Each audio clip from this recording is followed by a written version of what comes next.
நீ இலக்கிய ஆசிரியை, தமிழாசிரியை, முடிந்தால் இதை மக்களுக்கு வேறு விதமாக எடுத்து சொல் என்று சொன்னார். அவர் சொன்ன விஷயம் என்னன்னா, வானத்தை கூர்ந்து கவனிக்கின்ற பொழுது வானத்திலே சில நடவடிக்கைகள் தோன்றுமா, நிறைய கற்கள் இருக்குமா, அந்த கற்கள் சூரியனின் ஒளிப்பட்டு வீசுமா, அதை நாங்கள் நட்சத்திரங்கள் என்று சொல்கிறோம்.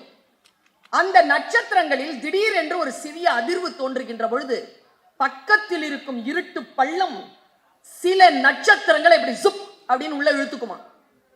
இருட்டு பள்ளத்தில் இருக்குமாம் அந்த நட்சத்திரங்கள், மறுபடியும் வெளியில் வருவதற்கு வாய்ப்பே இல்லையா. ஆனால் காலம் என்ன செய்யும் என்றால், மீண்டும் அந்த வானவெளியில் ஒரு அதிர்வை ஏற்படுத்துமா. சில நட்சத்திரங்கள் அப்படியே இடம் பெயர்ந்து வருமா, வந்து நின்று ஒரு அதிர்வை கொடுக்கின்ற பொழுது இருட்டு பள்ளத்திற்குள் சென்ற நட்சத்திரங்களை இந்த நட்சத்திரங்களின் அதிர்வு வெளியில் கொண்டு வருமா.